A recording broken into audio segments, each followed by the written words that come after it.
Welcome back to another episode of the 300s podcast. My name is Red, and as always, I'll be your host. And today, we're joined by Big Z, Mattis, and Joey B. Boys, it's good to have you all in here again. Once again, how you doing?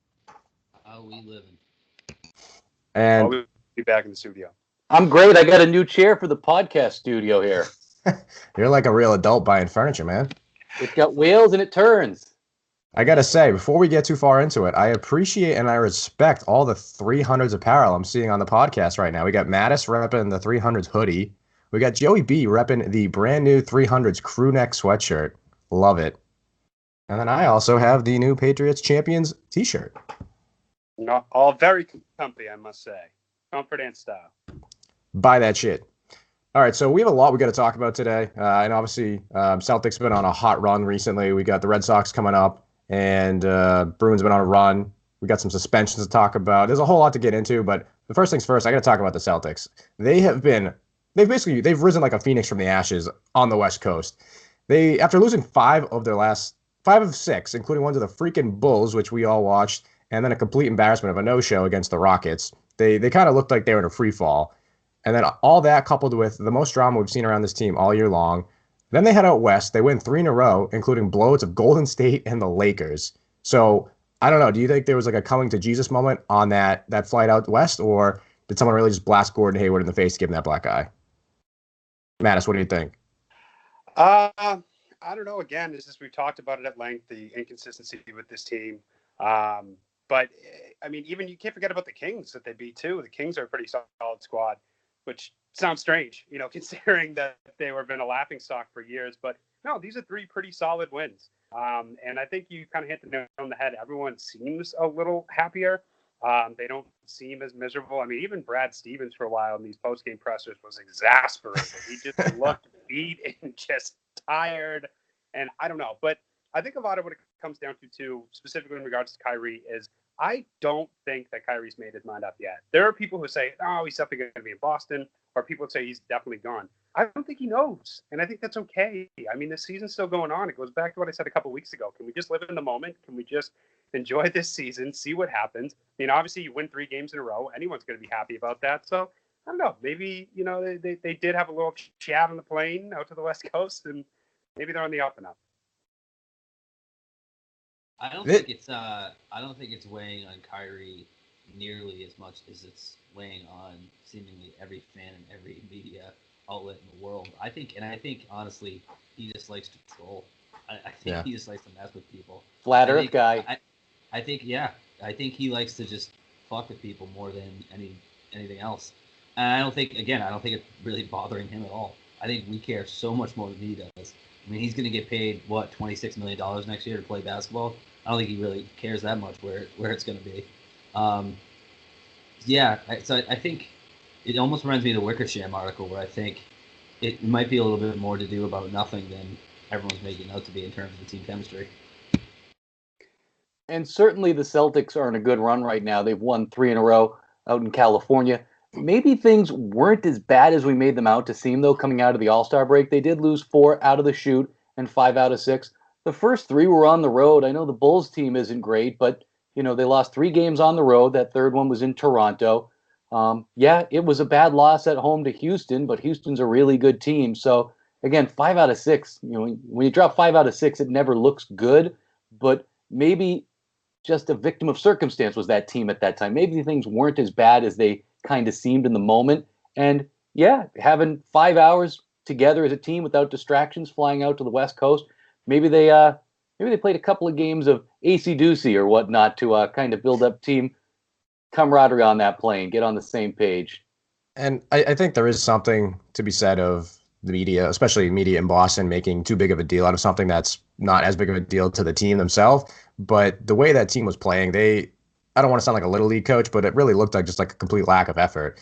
The Houston game was just tough to watch. They got their doors blown off from the second they tipped the ball off, and it just, even when Kyrie was walking into the arena, he's saying, I can't wait to be done with all this shit. It's like, dude, you're playing one of the best teams in the league, going head to head with one of the best players in the league, MVP frontrunner, and it's on national TV. It was Sunday night, ESPN or ABC, one of those channels, and I think he had like 9 points in that game, and it just was a complete no-show.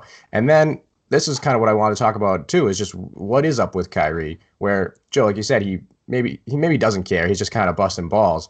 But if you want to be the leader of the team, I think you kind of got to be a little bit bigger than that sometimes, or at the very least, not saying these things and then having the media make stories out of it and then being all pissed off about it and bitching about all that. It's like you created half of these negative storylines just through your own actions. So I feel like you got to kind of pick one way or the other. I agree 100%. You know, that Kyrie brought a lot of this on himself too. I mean, it just goes back to the whole when he called LeBron. Even if you did that, why are you the first thing? It's like he ran to the media to tell that I called LeBron James. He knew it was going to upset people. He knew it was going to rub people the wrong way. And I don't even think it's necessarily so much he just likes to bust balls, but maybe that's what he thinks leadership is. I mean, again, he's 26 years old. He never had a chance to be a leader before. Even at Duke, he wasn't even there for a full year because he got hurt his freshman year, and he didn't stay past that. So he didn't even have a chance to really lead a team in the NCAA tournament. So he's still learning himself. And I think that he is frustrated. And I think he's got this internal debate going on saying, hey, so I want to be the guy here. Here's the Celtics, one of the most historic franchises, not only in the NBA, but in sports history. I got a chance to build something here and kind of become one of the next legends here. Or do I want to go to New York? But another thing he's probably thinking about too, and I'm thinking about it, is you can't handle the media in Boston. I don't know. How the hell do you think you're going to handle the media in New York? So he's probably still sitting there and he's not sure what's going on. But I just want to go back for a second. I do think it was as bad as the media was making it seem. I mean, Marcus Smart came out after, what was it, the Toronto game or whatever? And he said, you know, we're not a team right now. So there's definitely an internal strife. And maybe they were able to get past that. But I don't think that the media is entirely fabricating how bad it was. I mean, again, you can see it in Stevens' face. Stevens calling the team out after games, or even the coach is going to say, hey, we could do better here and do better there. But I mean, he was pretty aggressive in saying, hey, you know, they're just cutting corners on defense, not doing this, not doing that. So you could feel it was palpable. And I mean, I don't think it was made up. Yeah, and toxic was a word not just getting thrown around by the media. I mean, you heard Marcus Smart say it, you heard Jaylen Brown say it. Like, literally, these guys are talking about how the locker room is toxic, and that's never a good thing. And I feel like, I want to say it was Adam Jones made the point, or he was reacting to an article someone had written. But Kyrie, he wants to be, you know, the smartest guy in the room. He's always kind of going on these long, elaborate speeches, these monologues he gives. And then, you know, you look at Jaylen Brown, who I guess fancies himself as a really intelligent guy. He actually just goes named as one of the VPs of the Players Association at 22 years old.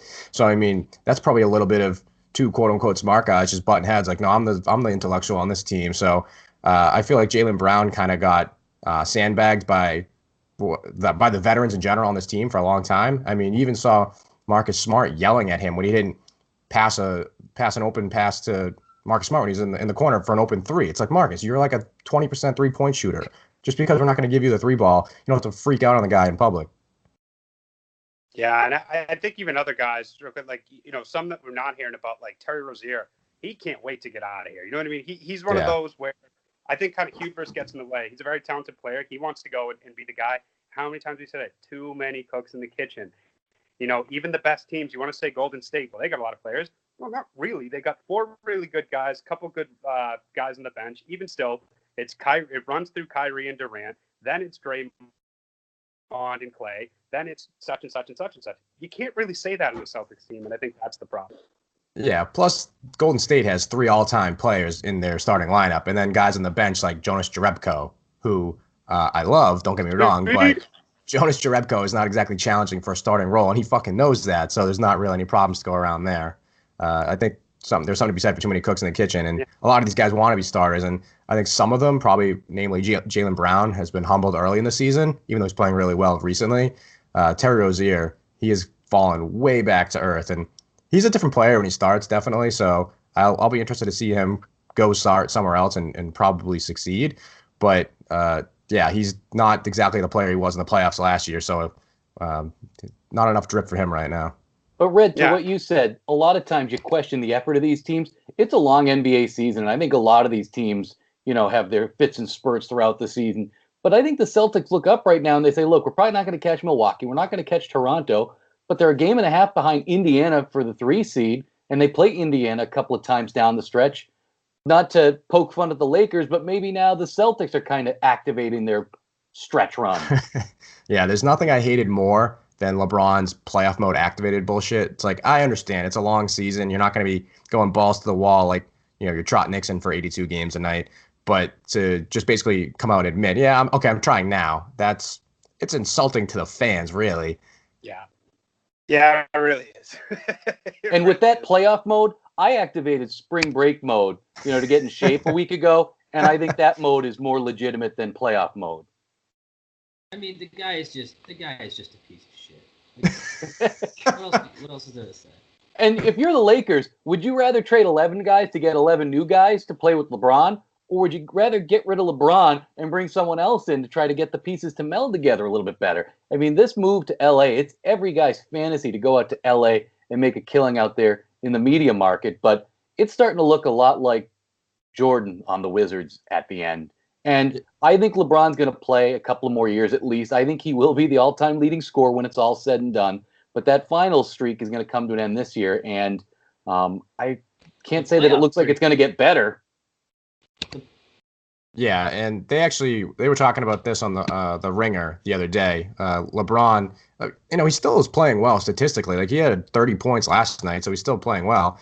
But that bullshit that he creates, the drama in the locker room, it's not always going to fly, especially when that team is primarily all young guys with a coach in his second year as a head coach, compared to in Cleveland, where he had a lot of veterans, a lot of his buddies who were probably a little bit either more willing or more able to kind of deal with that kind of drama. Because this team was okay. I mean, they were still in the playoff hunt, and then when they just openly campaigned to get AD on that squad, that the entire team, it's like, you're trying to trade my ass. So it's kind of similar to what was happening here, where it's like, either I'm not going to be here or you're not going to be here, so I'm not going to try and get along with you. There was an article on ESPN today about suggesting maybe the Lakers might even try and trade him after this year. And I think this is a wild thing to say. Like, I get he's the best player, other than Jordan. But this offseason more than ever, a number of teams that probably just don't want him this year anymore. Like, they look at what he does, they look at because really you're changing the way your organization develops. He comes in, he serves as basically the coach. How many teams really want to take that on? I get, like, there's some of the bottom barrel teams are like, sure, come on in, let's see if we can get a ring. But a fledgling team that's starting to do well, like for instance the Raptors, the Nuggets doing pretty well, I think. The Jazz, they don't want LeBron. Like, that's just such a pain in the ass. The Sixers, a young team on the rise. Yeah. I mean, it's a good. If I'm a free agent and I'm looking at LeBron, it's like, look at this guy's age and the mileage. I mean, he's been a machine his whole career.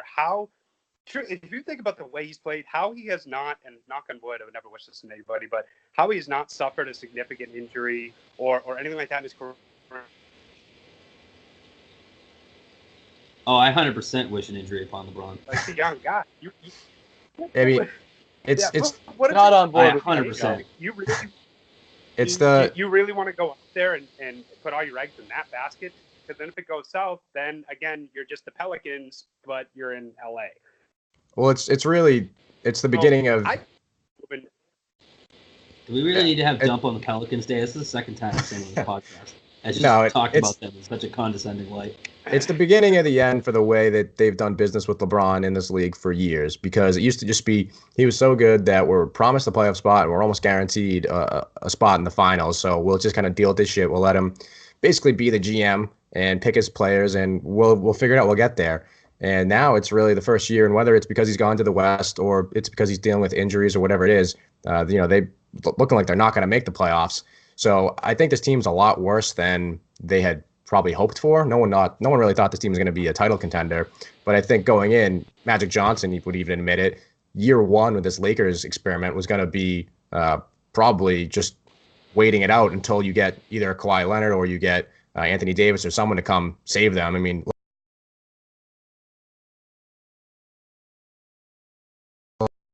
goes to LA and they realize that might not be this year that we win a championship. Basketball is almost a secondary focus of his right now, and it feels like that way for a lot of players in this league. Yeah, and they were talking a lot about that on the broadcast on the Celtics Lakers game, where I forget who they were quoting, but they were just talking about how players are more concerned with their their likes and their retweets and tweets. Winning. Was it Shaq that said that? It might have been. I forget exactly who they were quoting who said it, but it's true because even LeBron, it's like he knows he's never going to catch Jordan. I mean, he's lost way too many times. So I think there's been a shift in his demeanor where he's not trying to chase Jordan and get as many titles as possible. But I think that's also because he knows he can't. So he's shifting towards more of being a single great player. Like he even said the other day that passing Jordan in terms of career points was up there with winning a title, which I think is laughable. Yeah. And I think it's just becoming very apparent now that he didn't go to the Lakers to win. He went there to make Space Jam 2 and build a LeBron empire and have Clutch officially take over the NBA. And I just don't think it's been a very thinly veiled attempt at that. He's just trying to grow the LeBron brand. And it wasn't Shaq, it was Dirk with Nowitzki. It was Dirk Nowitzki who said that. Okay, right. Old school guy. That's what's going on with Kyrie, though, too. We talked about this last year at a podcast that you and I did last year. As I said, I don't think a factor that a lot of people are looking at with Kyrie is that whole Hollywood media, as much as he hates the media, the limelight. He's very interested in the Kyrie brand and the Kyrie movies. And no, maybe LeBron doesn't have his own movie like an Uncle Drew, but he's been in Trainwreck. He's been in some, pretty other legit things here and there. Yeah, he actually was great in Trainwreck. But he was likable. A lot of guys are looking at that now. And, I mean, the fact that he said passing Jordan in all-time points is comparable to a title is laughable. You know who's number 2 in the all-time scoring embarrassing list? Number 2 in the all-time scoring list is Karl Malone, okay? Great player. Karl Malone. Karl Malone won a beanie, baby. Did you say Karl Malone? So, no, I think that is a big thing that we're going to see, especially in the NBA. Branding is huge. And I think a lot of guys will say, hey, you know what? If I can't win a title right now I'm going to go out and make as much money and as big a name for myself as possible. And I think you're really going to see that starting to factor in more so than any other sport. Yeah, and I think that's something that's becoming, more and more apparent with these players. And I'm never going to fault a guy for trying to build his brand and kind of build up a career for after basketball. But when you're on a team that is the Boston Celtics, it's like you're one of the most historic franchises. You have a great chance of winning a title. Stop fucking around. And something with Kyrie that just kind of bothered me is he's miserable a few weeks ago, telling the media, I don't know you shit, when they're asking about free agency. Then even just a week ago, he's talking about how I'm not going to miss any of this shit when I'm done playing. And then the other night, after they beat the Lakers, this was really weird. I tweeted this out. I took a video of it because it just kind of jumped out at me. And they're asking Kyrie, what's different? You guys are on a 3-game winning streak. What's changed? And what did he say? He said, I did some coaching on the plane. I helped Brad. I helped Coach Stevens with some coaching, but more or less just getting our spirit right. And he's kind of like half serious, half joking.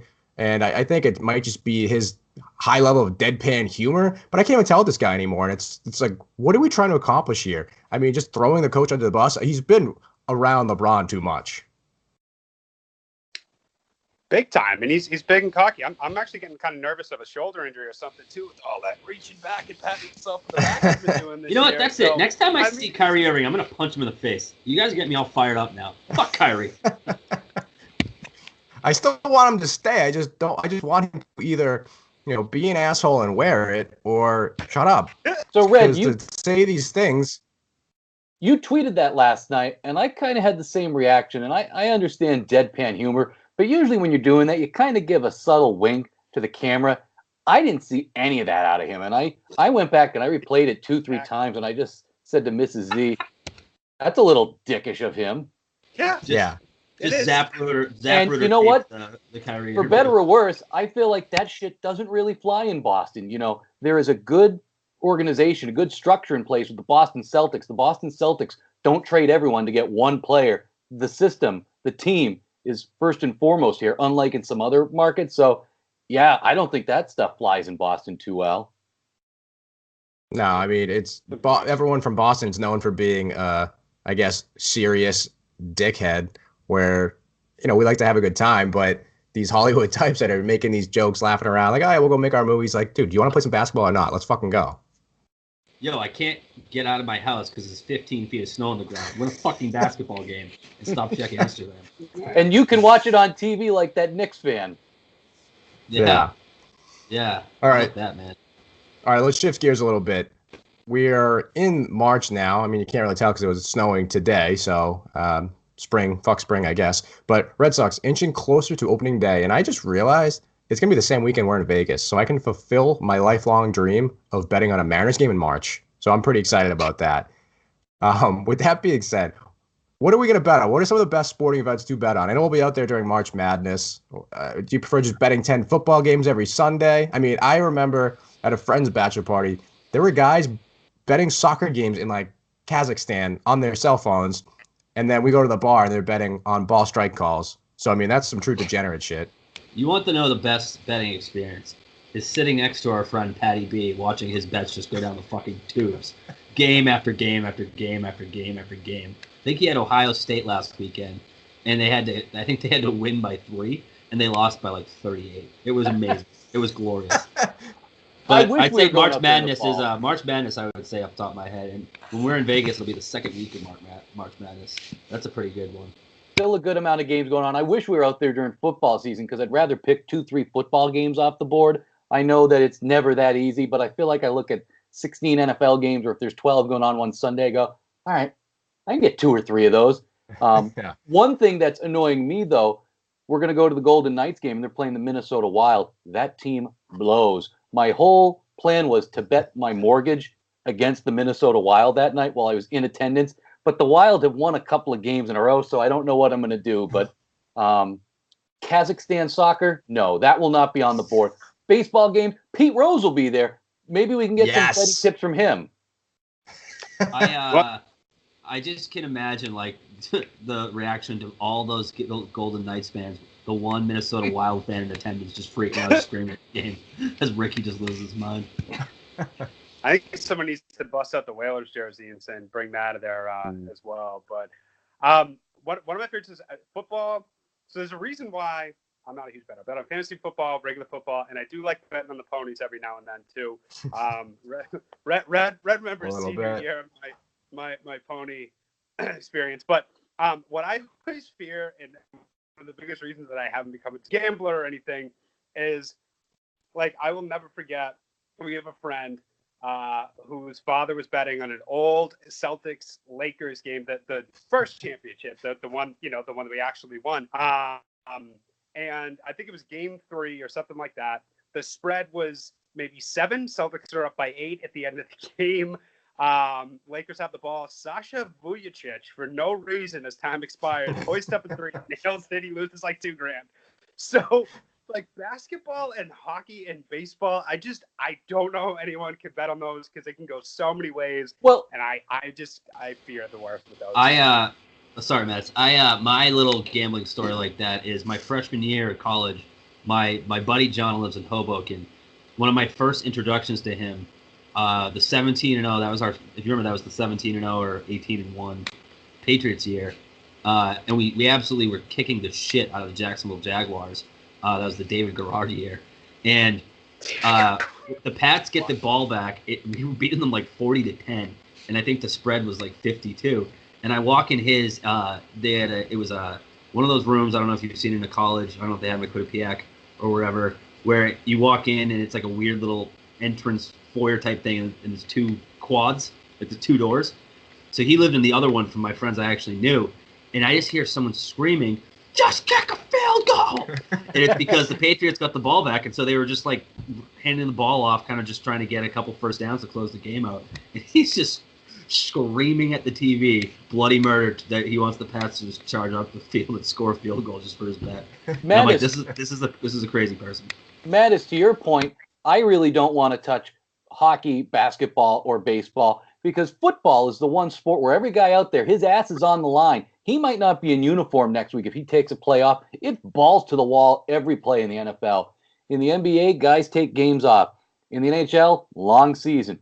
Baseball, you can lose 20 in a row and you could still make the playoffs. Football is the only sport where there are no nights off. And so, I mean, I guess if you know that Popovich is going to sit his entire starting lineup again, sure, play some NBA games. But I think that's what the leagues are trying to avoid, and with mixed success. Well, football's more consistent too. When you look at baseball, sure, if you got like your ace on the mound, you can say, all right, yeah, it's probably probably not gonna be a lot of runs scored. But if you're in the middle of that, the rotation, that stretch where you got a 4 and 5 starter going, you can lose by 10 the night before, and then win by 2 the next night. Like betting on baseball, I'm sorry. You got to be some type of person to bet I was on kind of baseball. looking at the spreads during the ALCS, and I think the Red Sox won the ALCS over Houston 4-1. They were the underdogs in the 4 games they won, and they were the favorite in the sale game 1. Yeah, no, betting on baseball is just kind of acknowledging I'm probably not going to win this, but I need to kill 3 hours. I mean, I'm just going to walk in there with a hundo and spread it across 5 games. I will say this, though. I don't know. I tweeted at the Red Sox, letting them know that I still hadn't been in contact about what me and Chris Sale are doing for our birthday. They have not gotten back to me. I don't know if it's going to be the Wild or the Golden Knights. I'll let you know night of, but I am going to put probably $20 on that game at least. Do it. I mean, you might as well. I don't know. They don't have anything like in the arena yet, do they, for betting? You still have to do it at the sports book next door. But yeah, the MGM Sportsbook is right around the corner, so it's not very far away. Yeah. I mean, it's All right. Vegas. I think you can do it like from the penalty box. You have your phone with you. Yeah. So, getting back to the Red Sox for a minute, one of the things I wanted to talk about that I think is going to be an absolute disaster, because we've seen it be an absolute disaster with this very team, is the concept of closer by committee. So obviously we have not re-signed Craig Kimbrell, and I cried no tears over that because despite the numbers, he is an absolute high wire act. So I wasn't looking to give him $100 million like he wanted. But with that being said, I'd like one guy to have the job, and they have yet to commit to anyone. And the season starts in about 2 weeks. So I mean, just looking at some of the candidates, they had Matt Barnes, who's got 2 career saves. They have Ryan Brazier, who had a great year last year, 10 career saves, but track record is pretty much non-existent because he's been playing in Japan half his career. Brandon Workman, remember him? He has 0 career saves. So there is no one I feel confident about. I mean, someone might jump out. I think they even joked about Stephen Wright potentially closing, but we'll get to that in a little bit.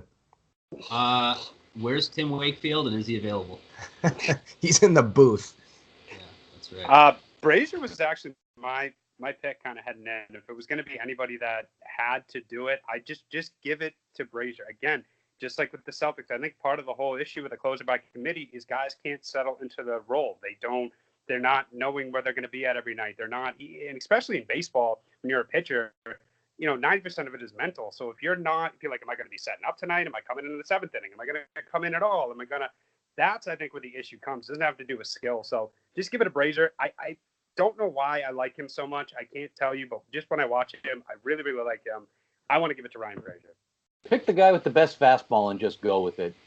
Because whoever you name your starter on day 1 does not have to be your starter day 1 of the playoffs, hopefully. You can mix and match, but you do have to name someone, because if you've got 8 guys out in the bullpen and no one knows who's up next, that's when problems start. I would give it to the guy with the best fastball, though I wouldn't have a problem if they just said, Brandon Workman, you're up, because he used to be a starter, and so he might have some more pitches that he can work in than some other guys. But yeah, I don't really care who, just pick someone. Yeah, and with that being said, I think Brazier would be the choice. I kind of agree with that too. He throws gas, and he's definitely got a little bit of a tude, which I like to see from the closer. Matt Barnes has been hot or cold. The guy's either lights out or he can't find the fucking plate. I mean, I was listening to the game on the radio yesterday, and he couldn't hit anything. He literally bounced one like 5 feet in front of the plate. So that's not exactly who I want closing the game. And Workman I've liked, but he's been injured so often. I don't know if he's still got the gas he needs to get out there. But there's not really a whole lot of options. I'm having nightmares with this closer by committee. I'm having bad dreams remembering BK Kim and Chad Fox. So that's the last thing I want to see out of this team. I think they know better this time around, though. At least I really hope they know better this time around. Dombrowski, though, as we have said on this podcast before, doesn't have a great resume when it comes to building bullpens, and he kind of lucked his way into cobbling together a bullpen last year when they had that swingman. But that's not something they're going to have in the regular season, so we'll see. Yeah, I think Dombrowski has been enabled by his success last year. It's just like he had nothing going in the bullpen. He had a bunch of, he had no one to bridge to Kimbrell, essentially. And then luckily, Joe Kelly caught fire. Ryan Brazier came out of nowhere to catch lightning in a bottle. And then you had Evaldi just pitching absolutely lights out as that swingman / closer, whatever you want to call him. And then half those guys leave. And then Dombrowski basically just doubles down and says, we won the World Series last year with this strategy, so don't worry about it. Yeah, and also don't worry about it. We still have Tyler Thornburg, guys. He's as as Dombrowski's told us, apparently, Thornburg is going to be the savior, where if he stays healthy, he's actually a pretty good pitcher. But my sneaky one is Carson Smith. I really, if he comes back, taking a flyer on him, I think was great to bring him back. He was really good out in Seattle. He's got that makeup, that mentality to do it. So, it would be if he can come back healthy and something, I can't believe they brought Carson Smith back because, again, he was another guy they traded for who just was injured the entire time. And then when he did come back, he blew his arm out by chucking his glove off the bench. And then he insinuated he was injured because he got overworked. And that pissed off Alex Cora. And they asked him, like, are you saying your manager overpitched you? And he gave some answer to the effect of, you heard what I said. And I remember tweeting out when he said that, I'm like, he'll never pitch for the Red Sox again. And I don't think he pitched the rest of last year. So I'm shocked they brought him back because he sounds like a big asshole. They just need values. Who's our team trainer? Everyone's either getting hurt or being fed steroids. Like, it sounds like HGH. HGH, yeah. It sounds like we have more of a problem than just finding a pitcher. I mean, the Red Sox medical staff has definitely been one that's been under question in years past. I think they kicked everyone out a few years ago after Jacoby Ellsbury with his mysterious rib injury that lasted 2 years, and they had all kinds of stuff like that. So they're not beyond reproach. But you said they're it with the Mets. They're not the Mets. But you said it with the suspension. Stephen Wright, he was another dark horse candidate to be a closer despite being a fucking knuckleballer. And he just got popped for an 80-game suspension for testing positive for HGH. And it's actually his second straight season starting the year with a suspension. So that's great. So I don't know what to think about that. But if you thought that body was all natural, you're kidding yourself, man. Just a man of impeccable character. Yeah, and I liked Stephen Wright because he was a knuckleballer, came out of nowhere, had great success. And then, obviously last year he had his domestic abuse alleged, so that's not good. And now he's getting popped for steroids, which I don't know what he's doing. I know we've been HGH defenders in the past with guys like Rodney Harrison, so it's definitely more of a recovery, quicken your recovery from injury type of PED, but that doesn't help. I mean, this guy hasn't been a solid pitcher in how many years now? Well, and you mentioned the knuckleballer, Red. R.A. Dickey won a Cy Young Award a couple of years ago. That's right.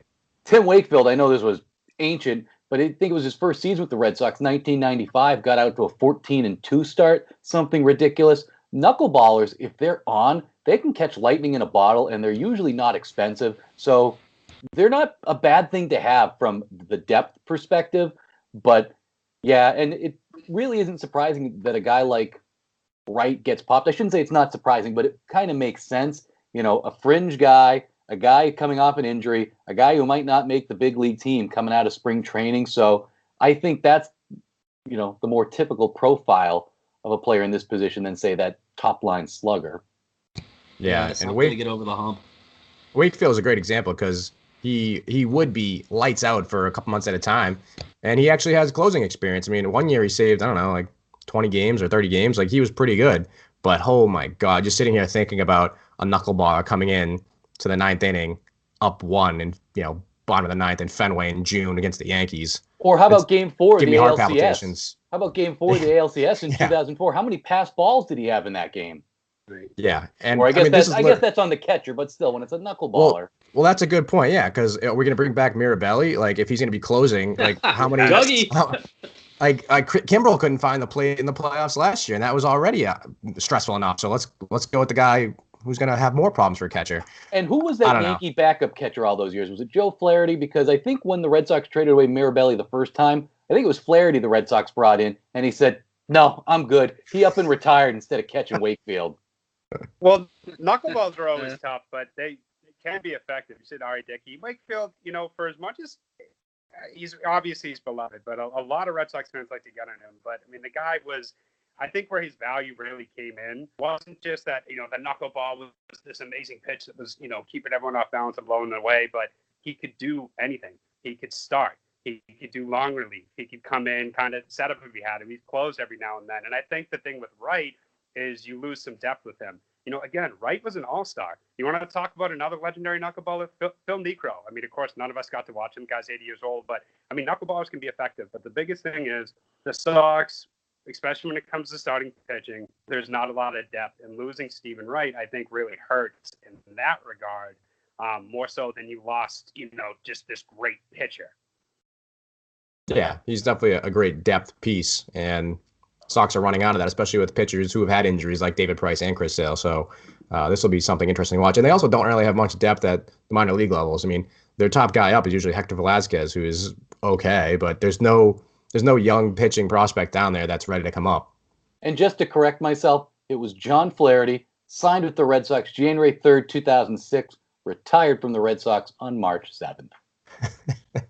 I'll take that nice signing quick. bonus. Thank you. Now, another piece I want to talk about on the Red Sox real quick before we move on is we blogged about this a couple weeks ago, and the WEEI broadcast booth, they needed a new play-by-play guy or color guy, and they couldn't decide on one new Red Sox broadcaster, so they hired 8. So this is going to be a rotation and a half.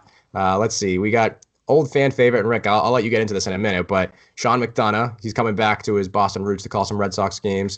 Josh Lewin, Mario Impeba, and one of those guys, I want to say it was Impeba, was the guy that got into a fist fight with his broadcast partner in the booth. So that's fun. That'll be interesting to watch. I am a big fan. Does anyone watch Brockmire other than me? I don't watch it, no. Oh my Watch, gosh, what's it's that? hysterical. Brockmire? Mm-hmm.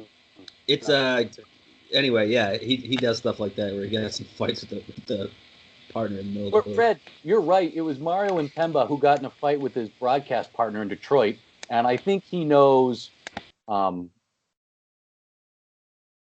Sorry, trying to blank right here. Yeah, there's a connection there. Yeah, so there's definitely no lack for drama, and I wonder if the Red Sox say, hey, we're not getting enough back page ink. Maybe a guy's going to throw a right hook in Castiglione. Okay, I mean, that could be interesting. What I was going to say is Impemba, he has connections with Dombrowski from the Detroit days, so it's nice to see Dombrowski pull a guy back. And as a guy who has worked in some situations where I don't talk to my coworkers for months at a time, I find that hysterical, and I wish him well. So that's only half of the group, and we also have some familiar faces like Merlone, Dale Arnold, Tom Caron filling in. Dave O'Brien's going to do a couple games on radio. And then the dark horse candidate to do a few games with the Red Sox is Chris Berman, who literally I haven't heard from him forever. I thought he was done. Obviously, he worked at ESPN for years and years and years and years, and he has one of the most painful fucking home run calls of all time. So that's going to be really interesting. I don't know how many back-backs he can get out with Mookie hitting a piss missile over the Fenway. Yeah, just 3:10 to left, not much time. In play-by-play school, Chris Berman doing baseball is usually not something they point out as an example. But you know what? I have to imagine that he's well-liked in that industry and in this area, because if that guy were an asshole, I don't think he'd be getting this opportunity. So, again, seems like a well-liked guy, and I don't think he's doing 50 games. I think he's doing a handful of games. So, hey, he'll get to add Red Sox baseball to his resume. I'm on the record as never being a big Berman guy. I don't really hate the guy, but I've never understood all the love for him either. With that said, I also don't know who still listens to baseball on the radio, so I don't. Yeah, I mean, it's interesting. So that's something where I know we talked about it on a recent podcast where there was a big stink about it because there was a report that they were going to make it quote unquote a talk show, which I think was just kind of misinterpreted of what they were trying to do. Because I think what they're trying to do is make it a little bit more conversational, which they should, because if they're trying to, they have not done it yet. I was driving yesterday and I was listening to the game on the radio, and Castiglione was interviewing, I think it was the athletic director for Florida Gulf Coast, because that's where Chris Sale went. So he's interviewing this guy, and he's talking, and he literally interrupts him to say, and that's a ball on the left, and he's outside, threw it on. Like, just let the guy talk. I don't care if it's a ball. Like, unless the guy hits a home run, like, just let it go. You don't need to call every single little aspect of the game. I mean, I understand you're trying to paint a picture, but come on, let's have something a little bit more entertaining and less choppy if you're going to bring someone in. All right, we're going to open up the phone lines. John from New Hampshire, you're up next after ball one. Yeah, like, that was never what they were going to do. People just use your brains.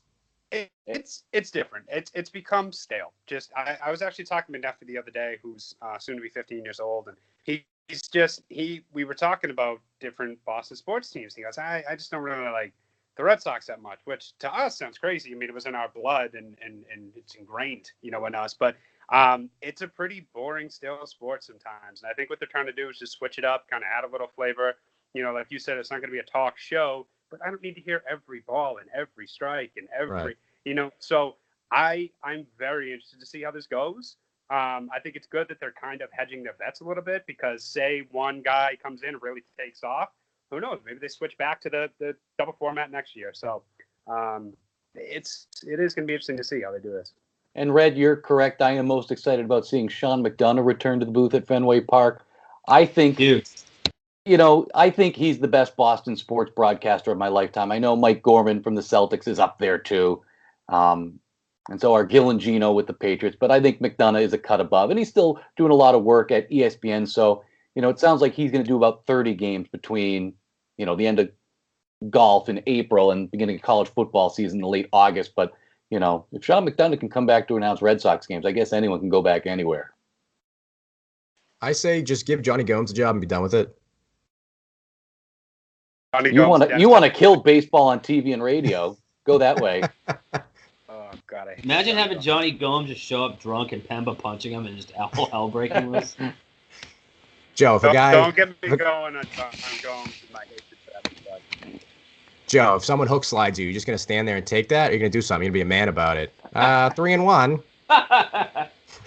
Don't worry. He'd be sure to let you know just exactly how he somehow affected the game, and it was all about him and how the Sox were doing good that day. So that's what I can't wait to hear from Johnny Gomes. But the new Walgreens opened up around the corner. Even they even have ice cream there. I will not tolerate any Johnny Gomes slander on this podcast. I will shut it down real quick. We have very disparate views on Mr. Gomes. But anyway.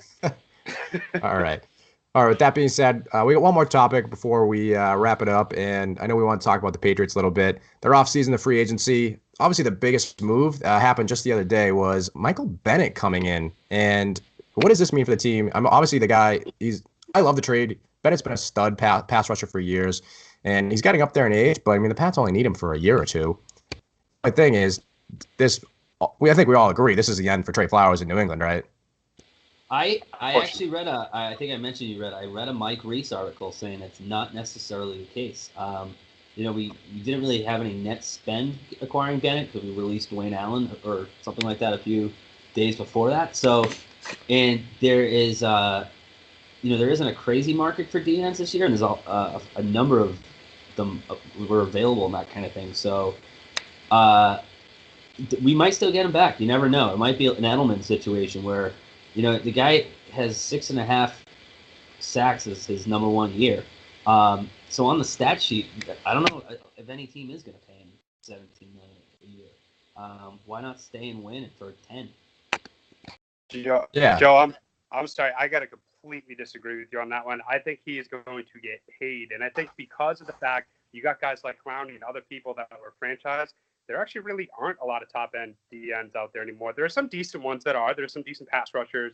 Some ones that you got like a Shaq Barrett, Ziggy Ansah's out there. Dominican Sue, he's not really a pass rusher, but there's some good, D-line talent and stuff. But I think that Flowers is kind of the top dog in the market, and I just cannot see him coming back. But I think with the reason why it was so great is because Joe is right in the fact there wasn't a net spend. By releasing Allen, you're basically paying Bennett what you would have paid Allen this year. And I saw a stat too that basically if we brought back Flowers, it would have been $15 million. Now we get Bennett $15 million for 1 year. Now we get Bennett $15 million over 2 years. So he also had his most sacks since 2015. He had one of the most QB pressures in the league last year. He's still playing at a top level, even though he's in his mid-30s. So from a football standpoint, this is an absolute steal. Now, as far as other stuff, which we may get into, he's a bit of a polarizing guy. But from a pure football roster-building standpoint, this was a unbelievable move by Belichick. It really was. Yeah, I guess my point was, though, that, Jadeveon Clowney and those guys, they've gotten 12, 15, whatever, how many sacks in a year. Trey Flowers still really, I know we've seen what he can do and how he can affect the game with pressures and whatnot, but he's just never had that year. With that said, like you said, Michael Bennett, he drives like a maniac. He hits crippled people. But I think if he pulls any of that shit here, those cut. Allegedly. I think that's how Belichick kind of looks at all these moves. We paid this money. And if he pulls any of that, he's just going to be gone. Yeah, so Bennett, I know he's got some pending legal troubles. He's a very outspoken player, so it'll be interesting to see, how that goes here. But I think it should be expected he's probably going to be more quiet than not. I mean, that's usually how it works here. If they're not there, they're gone, unless they're putting up wild numbers. Even that, you don't really hear much from a lot of players. But so Bennett, some of the things Bennett has said, he thinks players should be more active because they're not just players, they're people. And so I can't see him going along with that Belichick philosophy. Neither can I. Yeah. So and that's that. So I don't know what Bill point. was thinking. Well, yeah. That's why it's going to be fun to watch because another point is he's been on the record in multiple interviews just shitting all over his new defensive coordinator because he was his coach in Tampa Bay, and he's been out just saying the guy's a stiff. He's not a good coach. He, is basically just like a lapdog for Belichick when they had those joint practices a few years ago. So that's going to be fun going to work and oh, hey, what's up, coach? Remember me?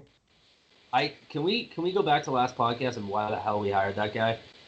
This is like it's so bizarre move. Like it. Yeah, it's so weird because I wrote a blog about it where I went through all the defensive coordinators of the Bill Belichick era in New England, and every single one of them came from, within, like whether it was Mangini or Dean Pease or Matt Patricia or Brian Flores last year, they all had multiple years in the Patriots system. And the only guys that came from outside the system were guys that he had worked with for multiple years under him already, like Charlie Weiss and Romeo Crennel. So there's never been a situation like that where he just brought in a guy off the streets that he kind of knows to be his defensive coordinator. So that was very uncharacteristic of Belichick.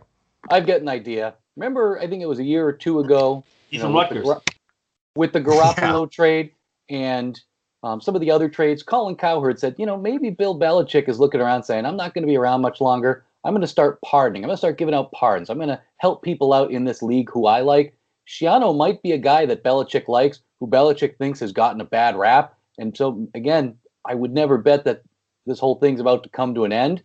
But, Belichick might be looking around saying, look, I'm not going to be around and I'm not going to be coaching this team another 10 years. Maybe this is a chance to rehabilitate a coach whom I really admire. It's a good point. I mean, if you like Schiano, you let the hand of God touch him and cleanse him of all sins, give him that pardon and bring him back on. But I also think, Joe, to your point, the Rutgers connection is key. I mean, he's been chasing Rutgers players for years, and now he gets the white whale of Rutgers. Bring him on. So there's two. Really mess with a legacy, Rick, though, to just give this guy a hand. I mean, I think you're right to an extent. I'm not arguing, but that just doesn't seem like a Belichick move. If this guy sucks, I don't think it's going to hurt Belichick's legacy. I think Belichick is probably going to be around maybe a couple of more years. If this guy sucks, he'll be out on his ass in 12 months, and I don't think people will remember it in 5 years. But, yeah, I think Belichick, if he can rehabilitate Schiano's image and get him back into the front lines at NFL or college coaching, going to get his rocks off. Yeah, so and there's two you things remember, that Bobby Valentine? I remember Bobby Valentine. Bobby Valentine was a clown, though. Like Schiano, I think he's gonna be fine, especially as a defensive coordinator. I think the problem with him was he just was a bit of a pill to work with, and he didn't really know how to be a head coach. I think he's gonna know his X's and O's. Not Larry Lucchino. I think Bill Belichick has a better grip on football operations than Larry Lucchino has on anything that's not building classic retro ballparks. Well, yeah, then Rick, also. But also, one thing I want to give Larry Lucchino a Shirley Temple, and she refused to do it. One thing I just want to add, though, is that this is as uncharacteristic as this is. Schiano is pretty much of the same mindset and philosophy defensively as Belichick, so it's not like he's bringing in someone wildly different to try and shoehorn in a different defense. Right. So there's two things to go back to kind of what Rick said. There's two things with Schiano. The reasons why is one, it could be something like that with him, giving him another chance. And Belichick's done that before. I mean, look at what he did with Garoppolo. He could have gotten a much higher pick for that, and then he ended up trading him to, his buddy Kyle Shanahan. Who was, his father Mike was one of Belichick's buddies. So a lot of people think that he kind of threw Garoppolo at the 49ers to help him out. Either that, or in a couple of years, we're going to find out that there's this gigantic kickback scheme. And Belichick's getting some sort of cut from Rutgers in some way, shape, or form. It's one of those two things because Schiano, not even just Michael Bennett, but if you go back and you look, there are a lot of players that have called this guy out over the years. Also, he's been in Ohio State for the past 3 years. Well, since 2016, he was an assistant head coach. And then this year when he really took over the defense, Ohio State had one of its worst defenses in years. So I'm not very confident with Schiano at all. But obviously, Belichick isn't going to bring in a guy that he doesn't think is going to get the job done. So I don't feel comfortable. But this Bennett thing is hilarious. And another thing you say, Michael Bennett, is he does not give about what he says about anything. He has a book, okay, that says things that make white people uncomfortable. That's the name of the book, okay, which is, to me, I love, because my favorite part about looking at the Michael Bennett news on Friday was always, I'm not watching the Patriots anymore. This guy's a big race-baiting idiot. No, those are just ignorant, dumb people that can't read a book, that don't understand. I'm sorry. I can't stand those people. So just to piss them off, just because it angers them so much, makes me so happy. I can't even tell you how much joy it fills me up with. But Michael Bennett is that type of person. You're going to get what you get with him. And for as much as he's a cancer, or Martellus Bennett, his brother, was a cancer, they both have Super Bowl rings, and Michael Bennett has been on a winning team for the past 6 years. So you know what? He's obviously not affecting the team that much. He's not that much of a cancer. So stop. If he ends up getting in trouble legally for what he allegedly did, that trial, it's coming up at the end of March, then that's fine. But otherwise, people are getting too much on Michael Bennett. Just stop. You sound like an idiot. Welcome back to the 300 podcast. There's only 3 of us because Mattis got stabbed by a Republican. But what we haven't mentioned yet, the big one, is Marty B was already teasing a comeback. And now he is fully on board coming back to the Pats. And I fully believe he could give us 400 yards or 4 touchdowns. That would be amazing. I'm also bringing back Marty B as well. I love Marty B. I'm a little concerned with him potentially just being washed. I mean, the guy's been out of football for over a year now. He left football with a bad injury because he couldn't come back from that. And now he's, doing his own thing. He's got his own animation company. He's writing kids books and all that. And it seems great. I feel like he wants to come back solely to play with his brother. And I don't know if that's necessarily a great motivator. I mean, I know he was great when he was here, but he also has a long history of not necessarily, being the most motivated player on the team. Can I just say something real quick, just to head off any controversy or come back from that, when with the incident where Michael Bennett said he was attacked by a police officer in Vegas, and then it came out that maybe he was or wasn't. Again, there's no evidence either way on that one either, so just wanted to throw that out. Isn't there a lot of evidence that the story was exaggerated by Bennett? But the police officer came out and said, too, there was video and evidence that it didn't happen, and there's nothing that shows that it didn't either, because it didn't show the whole incident. So there's still the absence of evidence is not the evidence of absence. I understand, but you can't say that either side was correct in what they were saying. We don't know. All right, we're going to spin this off. We're going to spin this off into a legal podcast on a future date. But one more thing I wanted to touch on with the Patriots is there going to be potential Danny Amendola reunion? So this is something that I blogged a couple weeks ago, and it kind of came out of nowhere because, I mean, the guy was signed to a 2-year contract. He was set to make $6 million this year, so it shouldn't really be a huge surprise. But talk about immediate buyer's remorse from Miami. It's not like they could have thought he was going to come in and catch 200 passes and make the Dolphins a playoff team with Ryan Tannehill throwing him the ball. But, he had the 1 year there. He had a pretty good year. I think he had 59 catches or something, so he was pretty good. But he's out Miami now as they do a little bit of a soft reboot, as we like to say. Do we think he's going to be coming back to the Patriots? Because they could definitely use a receiver. They could definitely use him. I would love him as a 4th receiver, but I honestly think he might have burned this bridge with Bill. I don't know if he's going to be able to come back, especially not on low dollars. That's exactly why he left in the first place, was because he needed to make some money. I don't see him coming back. I think he was pretty – I kind of saw it as he was pretty insulted we didn't pay him after what he did. Yeah, also, I agree. We all remember that other than we call him Danny Playoffs, he would go missing for games at a time during the regular season. Do we really want him back that badly? I mean, I love the guy. I will cherish Danny Amendola forever. But, would we like someone who could catch, 3 or 4 passes a game instead of, none and then explode in the playoffs? Yeah, so, I mean, this is what it's going to come back to, obviously, how much he wants to make. Because if it's going to be small dollars, great. If he wants big money, then no way.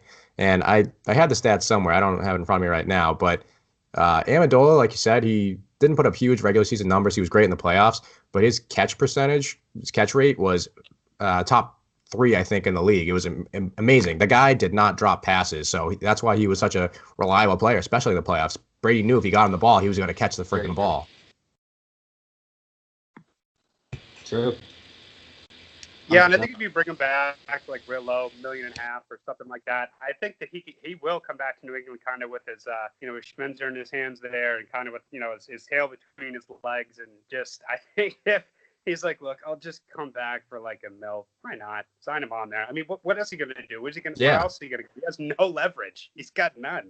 So plus his girlfriend's from around here, so another incentive for you. I would definitely bring him back. I mean, as a third or fourth receiver, especially as a team right now that has Edelman and a bunch of Jags. I mean, I'll take him, no problem. Resign Marty, resign Amendola, get the smelling salts and a heater up for Hernandez. Just get the game back together. Yeah, we're gonna have the oldest wide receiver core in the league, it seems like, if we're up at this rate. Yeah, that's the other thing, Red. He's 34 in November. Yeah, not exactly. I mean, that's the thing, though. They can't draft receivers, so what the hell else are they going to do? Well, there's a lot of free agents available, too. I mean, wrote about it the other day. I'm not expecting them to go out and get someone like Golden Tate or anything like that, but, like Joe was kind of saying with the DNs, it's because there's so many wide receivers out there, it's a bit of a saturated market. So maybe you can get a guy like a Jamison Crowder who's coming off an injury and coming off of a down year, as they say in Washington. Why not, bring him in for a couple of years and give Brady someone young to kind of work with too. So I think that there are a lot of other options out there that they can go after too. And yes, I understand the Patriots don't usually go that way, and other free agent additions haven't worked out, wide receivers, but it's different. They're not going to get a young, talented guy. They were bringing in guys in the back nine. So I would like to see them go out and do that this year. I think they have a chance to. I think I would love them to. I think the biggest argument against them doing something like that is that we didn't pay Danny Amendola. We didn't pay our own guy. I just don't see us paying someone else's. Yeah, they'll go bargain shopping. They'll pick up someone off the scrap heap who doesn't get signed in the first couple of weeks of free agency, and they'll try and shoehorn him in. I mean, I hope it's not Eric Decker again, where I was excited about it because I like Decker, but he was clearly washed. He couldn't pick up the offense. He couldn't even catch the ball, and he promptly retired. That's where it makes sense to bring someone like Amendola back, is that hopefully he could jump back into the offense without being overwhelmed. Right. All right, guys. Is there anything else we want to touch on before we wrap it up? I know we covered a lot, so any closing thoughts, guys? I get it. I just got to do my research on that Golden Knights Wild game because I'm putting $25 on it one way or another. I just want to make sure I get some free beers that night. Yeah, we'll do the 300 places a bet in Las Vegas. Everybody start tweeting at John Tapper. He's a season ticket. Ooh, he's out yes. There. I will tweet at John Tapper tonight. I did. I have been. Might have to do a little bar last episode of Shameless tonight with Emmy Rossum. That's a good last word. Big deal. There you go. All right, guys. Thanks for joining us. That's going to do it for us here in another episode of the 300s podcast. Be sure to subscribe to us wherever you listen to podcasts, whether it's iTunes, Google Play, or even Spotify. Do us a favor. Leave a review. Let everyone know how much you love all of us. All right, guys. We'll see you next time.